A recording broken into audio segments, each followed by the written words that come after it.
अस्सलाम वालेकुम स्टूडेंट्स। अच्छा, तो उम्मीद करता हूँ आप सब लोग खैर आफियत से होंगे। तो नाइन्थ क्लास हमारा जो चैप्टर वन है वो है रियल नंबर्स। अब रियल नंबर्स में सबसे पहला जो क्वेश्चन हमारा बनता है वो रैशनल और इरेशनल का आंसर जो है वो क्वेश्चंस बनते हैं, जिसमें हमारे पास रियल नंबर्स में दो कैटेगरीज होती हैं। पहला रैशनल नंबर और दूसरा इरेशनल नंबर। अब इरेशनल नंबर और रैशनल नंबर, जैसे कि यहाँ पर रैशनल नंबर है, तो रैशनल नंबर कौन सा होगा? अगर वो कोई नंबर टर्मिनेटिंग डेसिमल नंबर होगा। अब टर्मिनेटिंग डेसिमल नंबर क्या होता है? टिंग डेसिमल नंबर वो होता है जैसे आपने यहाँ पर फॉर एग्ज़ाम्पल लिखा 3.5। अब ये नंबर सिर्फ इतना सा ही है, 3.5। इसके आगे और कोई भी फर्दर नंबर नहीं है, तो ये हमारा जो नंबर होगा ये होगा टर्मिनेटिंग डेसिमल नंबर। अच्छा, तो फिर non terminating and recurring decimal number क्या होगा? नॉन टर्मिनेटिंग से आपको पता है कि नॉन टर्मिनेटिंग का मतलब है कि ऐसा नंबर जो कि अशारिये के बाद जो कि अशारिये के बाद टर्मिनेट नहीं हो रहा, बल्कि वो क्या हो रहा है, फर्दर आगे चलता ही जा रहा है। जैसे आपने ये आगे डॉट लगे हुए देखे हैं, ठीक है, इस तरह से उनके आगे डॉट लगा हुआ होगा। अच्छा, ये तो हो गया हमारा नॉन टर्मिनेटिंग। अब रिक्योरिंग का क्या मतलब है? रिक्योरिंग का मतलब है कि अगर हमारे पास एक नंबर ऐसा है, जैसे कि मैं फॉर एग्ज़ाम्पल यहाँ पर लिखता हूँ 4.5555, इस तरह से ये 55 रिपीट होता जा रहा है और ये ख़त्म नहीं हो रहा, तो ये हमारा होगा रिक्योरिंग डेसिमल नंबर। ठीक। जो भी इस कैटेगरी में लाया करेगा तो उसको रैशनल नंबर का नाम देंगे। मतलब कि जो ये हमारे पास नंबर्स होंगे इस टाइप के, कि अगर नंबर के बाद, अशारिये के बाद, डेसिमल के बाद हमारा नंबर ख़त्म हो जाता है, तो वो टर्मिनेटिंग डेसिमल की कैटेगरी में आएगा, जो कि रैशनल नंबर कहलाएगा। इसी तरह से अगर कोई नंबर नॉन टर्मिनेटिंग है और चलता ही जा रहा है और वो रिक्योरिंग है, मतलब कि वो बार बार नंबर रिपीट हो रहा है, तो वो भी हमारा क्या होगा? रिक्योरिंग और डेसिमल नंबर और रैशनल नंबर की कैटेगरी में आएगा। अब बात करते हैं इरेशनल नंबर्स की। इरेशनल नंबर कौन से होंगे? जो कि नॉन टर्मिनेटिंग होंगे और non recurring number decimal numbers होंगे में भी होते हैं। अब नॉन टर्मिनेटिंग और नॉन रिक्योरिंग नंबर्स, ये सारे जो हैं वो इरेशनल नंबर की कैटेगरी में आएंगे। अब नॉन टर्मिनेटिंग का क्या मतलब है? कि ऐसे नंबर्स, अब मैं इसकी एग्जांपल थोड़ी सी यहाँ पर नीचे करके लिखता हूँ। तो नॉन टर्मिनेटिंग का मतलब है कि 4 पॉइंट, जैसे फॉर एग्जांपल ये मेरे पास 34 लगा लें, 34.596 7 and so on. Lot of numbers इसके आगे आ रहे हैं, ठीक है, और ये ख़त्म नहीं हो रहे, तो इसको कहते हैं नॉन टर्मिनेटिंग। और नॉन रिक्योरिंग क्या होंगे? नॉन रिक्योरिंग का मतलब है कि डेसिमल के बाद कोई भी नंबर जो है वो अपनी बार बार रिपीट ना हो। जैसे 5 आया, फिर 9 आया, फिर 6 आया, फिर 7 आया, फिर इस तरह से ये बार बार रिपीट नहीं हो रहे। तो ये हमारे पास एक छोटी सी एक इंफॉर्मेशन थी जो कि हमारे इसी चैप्टर से रिलेटेड थी, पहले क्वेश्चन से। तो रियल नंबर्स हमारे पास जो हैं उनकी दो कैटेगरीज़ हैं, जैसे रैशनल और इरेशनल हैं, ठीक है। तो रैशनल नंबर्स वो होंगे जो इस कैटेगरी में आएंगे, इरेशनल नंबर्स वो होंगे जो कि इस कैटेगरी में फॉल करेंगे। तो आइए चलते हैं हम क्वेश्चन नंबर वन की तरफ। पहला जो क्वेश्चन है इस एक्सरसाइज का, एक्सरसाइज 1.1 का। ओके, तो स्टूडेंट आज जो हमारी फर्स्ट एक्सरसाइज है वो है 1.1, जिसका क्वेश्चन नंबर वन आज हम करेंगे, जिसमें वो पूछता है identify each of the following number as a rational और इरेशनल नंबर। हमारे पास क्वेश्चन नंबर वन है। क्वेश्चन नंबर वन का पार्ट नंबर वन है, जिसमें उसने एक नंबर दिया है 2.353535। सबसे पहले ही इसको देखना है कि ये किस कैटेगरी में फॉल कर रहा है, किस कैटेगरी में से ये क्वेश्चन है। एक तो ये है कि ये टर्मिनेटिंग है। तो हमने पीछे देखा है कि जो भी क्वेश्चन, जो भी हमारा सवाल है, अगर वो टर्मिनेट कर जाता है, ठीक है, टर्मिनेटिंग डेसिमल नंबर है, तो वो कौन सा नंबर होगा? वो रैशनल नंबर होगा, ठीक है। दूसरा हमने देखा नॉन टर्मिनेटिंग जो होगा और रिक्योरिंग नंबर होगा, डेसिमल नंबर होगा, वो भी रैशनल में आएगा। जो दोनों ही नॉन टर्मिनेटिंग और नॉन रिक्योरिंग होंगे वो जस्ट क्या करेंगे? इरेशनल नंबर के अंदर आएंगे। तो इसमें देख लेते हैं, जो पहला है हमारा क्वेश्चन नंबर वन है, पार्ट नंबर 1 है, उसमें देखें ये हमारे पास जो कैटेगरी बन रही है वो एक तो बन रही है टर्मिनेटिंग, ठीक है। अगर ये टर्मिनेट कर जाता है तो आपने वहाँ पे ही फ़ौरन से ये डिसाइड कर लेना है कि ये आपका नंबर जो है वो रैशनल है। ये टर्मिनेटिंग है, दूसरा ये एक तो रिक्योरिंग नंबर भी है, ठीक है। रिक्योरिंग नंबर मीन ये 35 35 35 इस तरह से ये बार बार क्या हो रहे हैं, रिपीट हो रहे हैं, ठीक है। तो ये आपने जस्ट साइड पर प्रॉपर्टीज़ इनकी देख लेनी है, लिख लेनी है, और यहाँ पर आपने फिर इसको बता देना है कि ये नंबर क्या है, रैशनल है, ठीक है। तो अब हम आते हैं दूसरे पार्ट की तरफ। अब देखें इसमें इसके ऊपर एक बार है छोटी सी।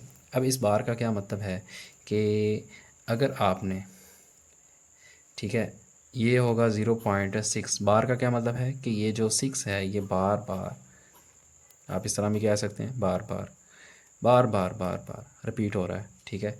तो अब ये किस कैटेगरी में, तो इसकी प्रॉपर्टीज़ हमने पीछे पढ़ी हैं।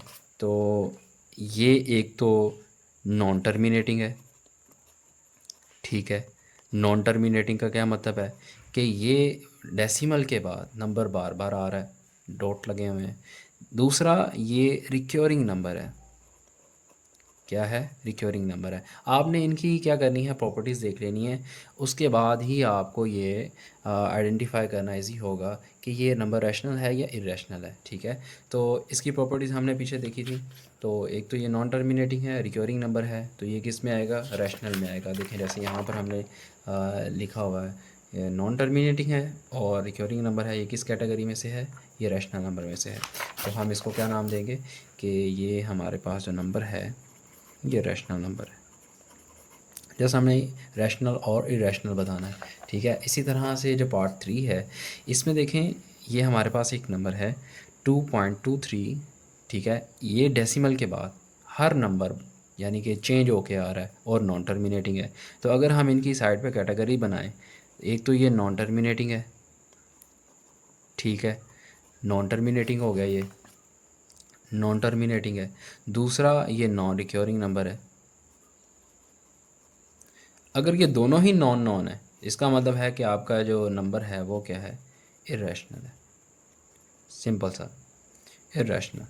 अगर दोनों ही यहाँ पर दोनों ही टर्मिनेटिंग नॉन टर्मिनेटिंग है, नॉन रिक्योरिंग नंबर है, तो आपका जो नंबर या जो क्वेश्चन होगा, आंसर होगा, वो हो क्या आएगा, इरेशनल आएगा। इसी तरह से हम पार्ट नंबर 4 की तरफ आते हैं। तो यहाँ पर देखें तो यहाँ पर अब ये तो स्क्वायर रूट में आ गया है, ठीक है। तो इसको कैसे देखेंगे, पहले तो हमारे पास नंबर थे डेसिमल में, तो आपने क्या करना है, कैलकुलेटर से इसको डेसिमल फॉर्म में बनाकर चेक कर लेना है, ठीक है। तो मैंने डेसिमल पहले बना के रख लिया है। तो अब देखें ये 2.64575 इस तरह से इसके नंबर्स आ रहे हैं, ठीक है, इसका आंसर आ रहा है। तो ये किस कैटेगरी में आएगा इसको हम देख कर बता सकेंगे। अब देखें यहाँ पर ये तो एक हो गया नॉन टर्मिनेटिंग, मतलब कि ये बार बार नंबर आते ही जा रहे हैं, ठीक है, ये नॉन टर्मिनेटिंग हो गया, नॉन टर्मिनेटिंग हो गया, ठीक है। उसके बाद ये नॉन रिक्योरिंग भी है। नॉन रिक्योरिंग कैसे है, क्योंकि ये नंबर जो है डेसिमल के बाद कोई भी नंबर जो है वो रिपीट नहीं हो रहा, बार बार डिफरेंट नंबर आ रहे हैं, तो इसलिए इसको भी हम किस कैटेगरी में देखेंगे, ये हमारा किस कैटेगरी में आएगा, ये नंबर भी हमारा इरेशनल नंबर होगा। ओके, तो पार्ट नंबर 5 है हमारा, जिसमें एक एक्सपोनेंशियल ई है, ठीक है, जिसकी वैल्यू जो है वो होती है 2.7182 समथिंग, और ये नॉन टर्मिनेटिंग है। तो अब इसकी कैटेगरी देख लेते हैं। अगर ये नॉन टर्मिनेटिंग है, ठीक है, ख़त्म नहीं हो रहा, एक ये नॉन रिक्योरिंग है। अब रिक्योरिंग का क्या मतलब है, मैंने पहले भी आपको बता दिया है कि कोई भी नंबर जो डेसिमल के बाद रिपीट ना हो, ठीक है, तो उसको बोलते हैं नॉन रिक्योरिंग। अगर रिपीट हो तो उसको रिक्योरिंग बोलते हैं।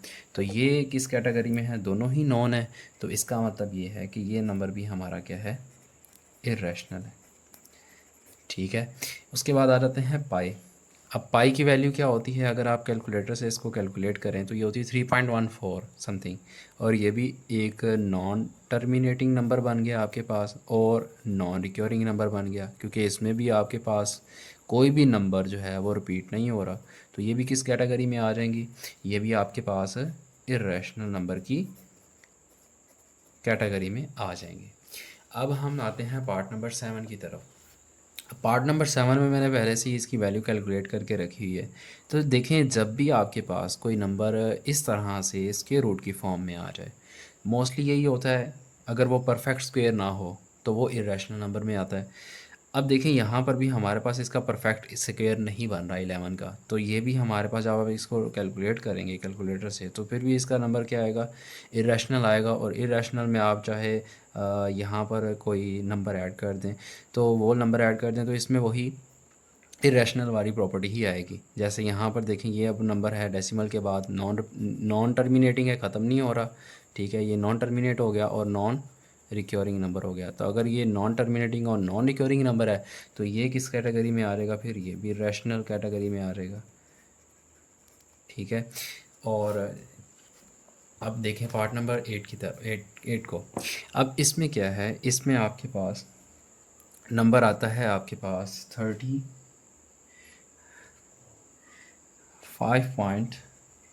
ये आता है आपके पास 5.3, ये डेसिमल नहीं है इसमें, ठीक है, 5 के बाद डेसिमल है। 5.33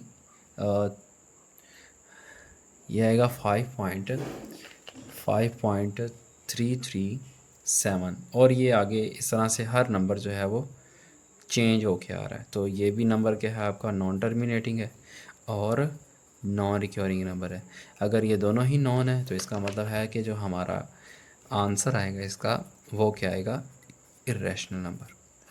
ओके, तो इस एक्सरसाइज का जो लास्ट क्वेश्चन है या जो लास्ट पार्ट है, ओके, ये जो क्वेश्चन आएगा, ये इसका आंसर क्या आएगा, इसका आंसर इरेशनल नंबर आएगा। तो आगे चलते हैं क्वेश्चन नंबर 9 की तरफ। अब क्वेश्चन नंबर 9 में 15/4 है। अब 15/4 को जब डिवाइड करेंगे कैलकुलेटर तो इसका आंसर आएगा 3.575। अब देखें, यहाँ पर ये नंबर डेसिमल के बाद तो रुक गया, इसका मतलब ये हुआ कि ये आपके पास टर्मिनेटिंग हो गया और नॉन रिक्योरिंग नंबर है। नंबर रिपीट तो नहीं हो रहा, लेकिन फिर भी अगर मैंने कहा था कि अगर ये टर्मिनेटिंग नंबर आता है तो फिर आपने फ़ौरन से उस नंबर को क्या कहना है कि वो हमारे पास रैशनल नंबर है, ठीक है, वो हमारे पास कौन सा नंबर है, रैशनल नंबर है। अब ये हमारे पास क्वेश्चन नंबर 10 जो है, ये बज़ाहिर देखने में तो ऐसा लग रहा है कि जैसे ये इरेशनल है, लेकिन ये रैशनल नंबर है। क्यों रैशनल नंबर है, इसको सॉल्व करके देखते हैं कैसे। देखें, हमारे पास हमने एक फार्मूला पढ़ा था a+b a-b, वो किस तरह से a² - b² के बराबर होता है, ठीक है। अब ये भी देखें, यहाँ पर प्लस है, एक माइनस है, तो यहाँ पर अगर हम पहली का स्क्वायर बनाएं माइनस दूसरी का स्क्वायर बनाएं तो फिर देखते हैं इसका आंसर 4 माइनस इस 2 से ये स्क्वायर रूट कैंसिल हो गया और 2 बाहर आ गया। 4 में से 2 को माइनस करेंगे तो क्या आएगा, 2 आएगा। अब देखें, ये हमारे पास जो फाइनल आंसर आया है 2 जो आया है, ये अब देखेंगे ये कौन सी कैटेगरी में से है। ये तो टर्मिनेट हो गया, यानी कि ये एक टर्मिनेटिंग नंबर हो गया। दूसरा, ये नॉन रिक्योरिंग या रिक्योरिंग नहीं है, ठीक है। तो ये एक वोल नंबर है और वोल नंबर आपको पता है कि वो रैशनल ही होते हैं, तो ये आंसर भी क्या आएगा इसका, रैशनल नंबर। आई होप, उम्मीद करता हूँ आपको 1.1 एक्सरसाइज की मुकम्मल समझ आ गई होगी। अगर फिर भी कोई इश्यूज़ हैं या डाउट्स हैं, आप मेरे व्हाट्सएप नंबर पर रब्ता कर सकते हैं। दुआओं में याद रखिएगा। अल्लाह हाफिज़।